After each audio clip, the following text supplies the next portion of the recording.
Hola, hola, bienvenidos una vez más a Desvariando, donde hablamos de literatura, cine y otros desvarios mentales. El día de hoy tenemos un programa súper especial, pues vamos a hablarles de estos entes abstractos que vemos prácticamente en todos lados, desde las series, las películas, las novelas, hasta el chisme que te cuenta tu comadre por WhatsApp. Y estos son los personajes. Y para ello tenemos un invitado especial, Donatio Bonilla, escritor amateur, fan entusiasta de la lectura y gestor cultural. Bienvenido. Buenos días. Pues antes de empezar, quisiera agradecer el espacio y la invitación a esta entrevista que pues yo creo que son importantes para seguir desarrollando el tema de la literatura entre la juventud. Y pues bueno, sin más que agregar, pues comencemos por el principio. ¿Qué es un personaje?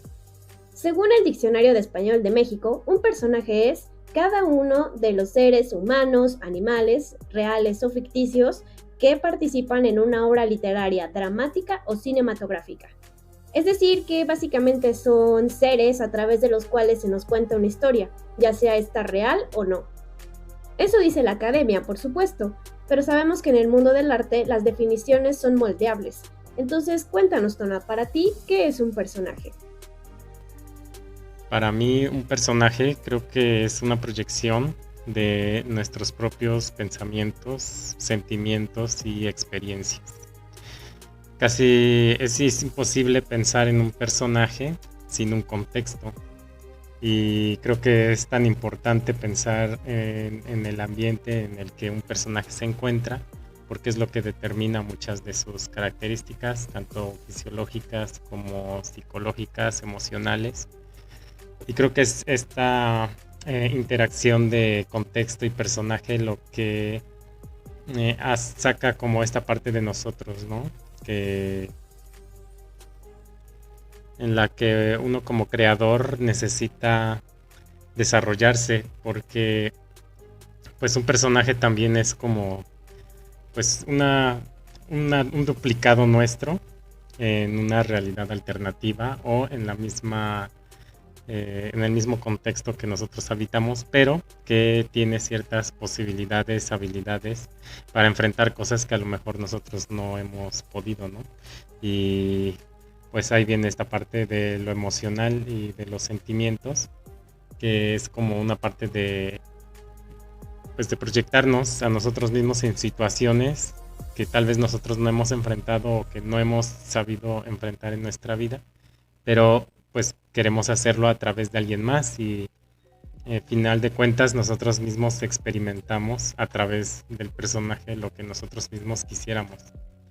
Y por otro lado puede haber personajes que sean todo lo contrario, que ellos nos llevan por diferentes caminos que nosotros nunca imaginamos y al final se vuelven entes e identidades que también pueden ser muy aparte de nosotros mismos, tal vez idealizadas o tal vez pues lo contrario, que podrían ser animadversas a nosotros, pero creo que siempre parte de uno y de nuestra percepción del contexto. E igual pienso que es importante que un personaje no puede ser un personaje sin un contexto. ¿Consideras que hay personajes ficticios que han cambiado al mundo? Sí, definitivamente los personajes han cambiado la historia del mundo y se puede ver hoy en la cultura popular. Por ejemplo, tenemos un personaje mitológico que como el que puede ser Tlaloc, que pues ya no conserva el mismo sincretismo y purismo adorativo que tenía en su origen, sino que ahora ya es un personaje al que se le atribuye pues la lluvia, pero por lo que yo he notado lo percibimos como un ser paternalista que decide cuándo castigarnos y cuándo premiarnos, ¿no? Dependiendo si llueve mucho, pues igual lo vemos como un padre que se está burlando, ¿no? De nosotros que queríamos la lluvia. Y cuando hace mucho calor, pues le atribuimos que está enojado y por eso no llueve. También ha habido otros personajes más literarios como Sir Arthur, como Sherlock Holmes de Sir Arthur Conan Doyle, que en su tiempo pues causó mucha fascinación por su propuesta científica, entre comillas, de la ciencia de la deducción y también por sus características de su personalidad.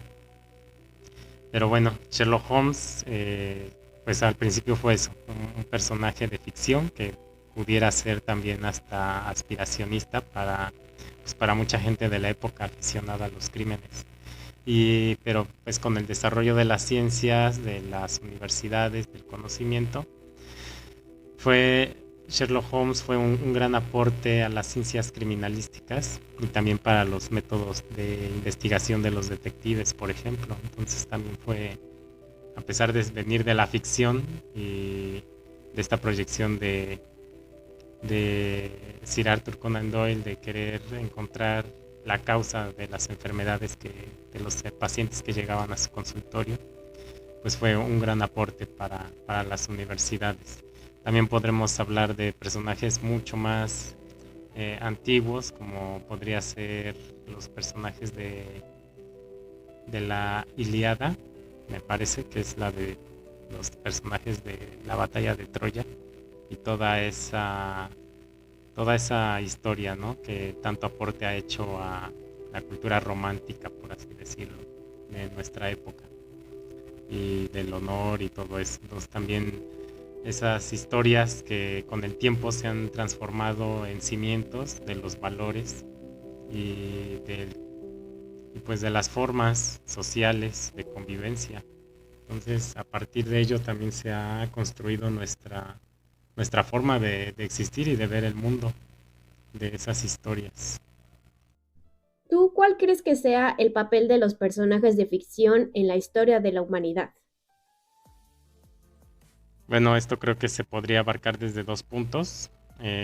¿Por qué han sido importantes los personajes ficticios en la historia? Pues en una parte para los autores que de algún modo han encontrado en la voz de sus personajes su propia voz para ya sea señalar algún fenómeno o situación que está ocurriendo en su sociedad y que de algún modo está afectando, ¿no?, a su convivencia o incluso a su salud.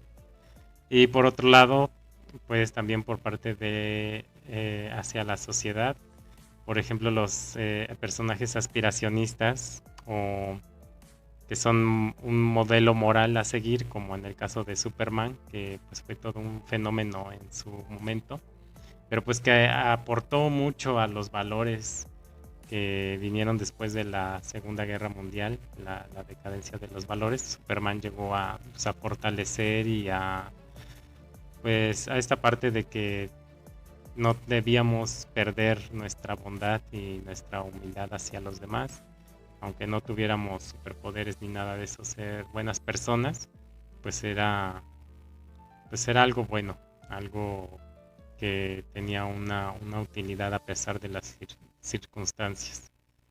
Y pues también otro de los papeles de los personajes ficticios es generar identidad, ¿no?, en cada uno de nosotros, porque pues como seres empáticos, al ver lo que hacen los personajes, ya sea en literatura o en contenido audiovisual, pues nos sentimos ya sea identificados o sentimos rechazo hacia ellos. Un caso muy claro es en los personajes de Game of Thrones, tanto en la serie como en los libros, que pues cada uno tiene personalidades complejas y trasfondos muy profundos, que cada uno de los personajes nos puede hacer sentir muchas cosas e incluso estamos de acuerdo con ellos o en desacuerdo. Creo que son unos personajes tan bien desarrollados que podemos sentirlos como personas reales de las que podemos aprender o tomar ejemplo de lo que no se debe hacer. Entonces creo que también nos sirven como una guía moral, como mencionaba yo en el caso de Superman, pero por otro lado también como un ejemplo de lo que está mal, ¿no? Y de que, bueno, habrá quien se identifique con los villanos, pero pues es eso, que todos nosotros, y a pesar de lo que hagamos por el bien de los demás, pues siempre terminaremos afectando a alguien. Entonces, Creo que son lecciones también lo que aportan los personajes ficticios a la humanidad y guías sobre lo que hay que hacer y lo que no. Y ya dejando de lado un poco lo técnico, cuéntanos, ¿tú tienes personajes propios, es decir, que los hayas creado tú? Cuéntanos un poquito sobre uno de ellos, el que tú quieras. Sí, tengo muchos personajes y todo un mundo ficticio creado desde cero por mí. Pero bueno, uno de ellos en el que he estado pensando últimamente se llama Teran y es un hombre como de 40 años, 45 más o menos, que pues es parte de un grupo de bandidos que viven en un mundo ideal, en una utopía, donde hay abundancia de comida, donde hay abundancia de agua, no hay enfermedad y pues todos viven muy bien.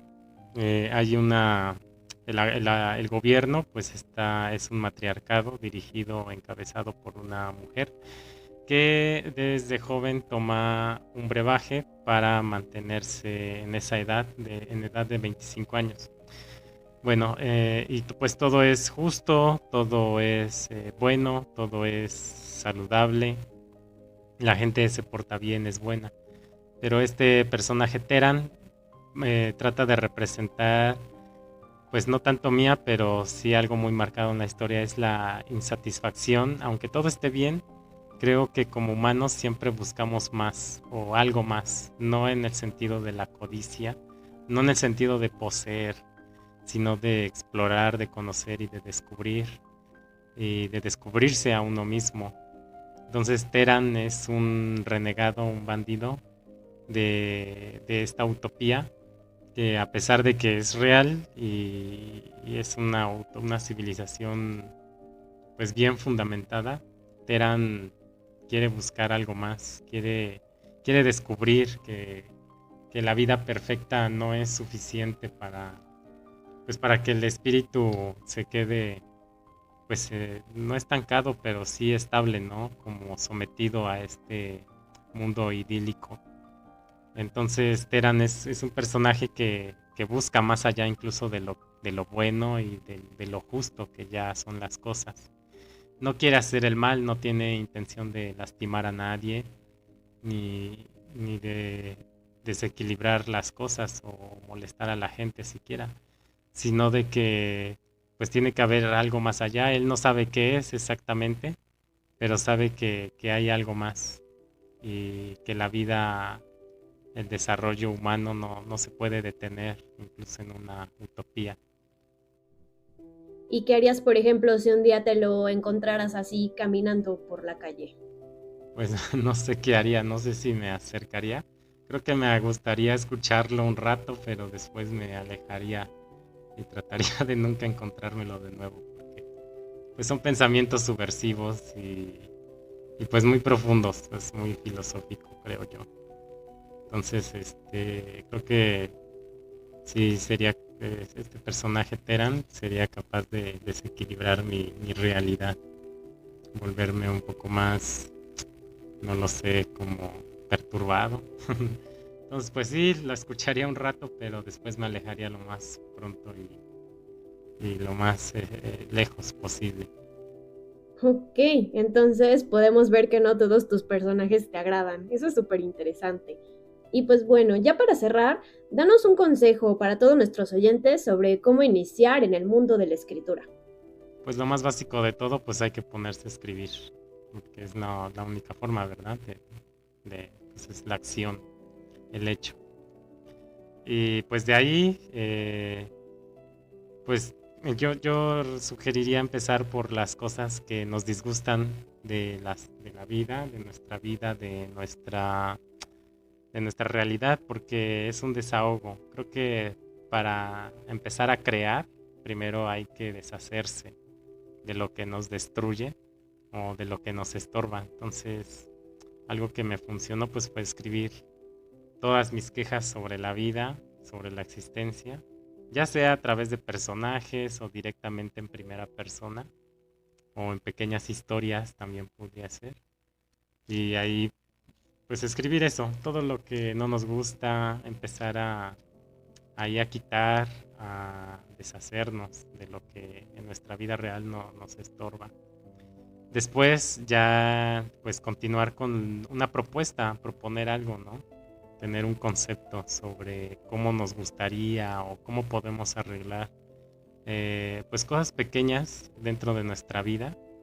Como digo, pues a través de historias, de personajes o en primera persona, tal cual percibimos las cosas. Entonces, pues eso, una, ponerse a escribir, la otra, primero sacar todo lo malo que tenemos, lo que no nos deja, y enseguida pues ya ponerse a escribir lo que quisiéramos y lo que realmente sentimos sobre la vida y el mundo que nos rodea. Y pues eso sería lo que yo puedo decir que es un tip para empezar a escribir. Ok, bastante peculiar tu proceso creativo. Bueno, pues con esto concluimos el episodio de hoy. Muchas gracias, Tonatiuh, por acompañarnos en este episodio. Bueno, y antes de irnos quisiera volver a agradecer el espacio y espero que mis aportes pues sean de alguna utilidad dentro del tema de la literatura y la creación de personajes. Recuerden escucharnos todos los sábados a través de Facebook Live en punto de las 8 de la noche. Pues sin más que añadir, nos despedimos y recuerden, sigan desvariando. Hasta la próxima.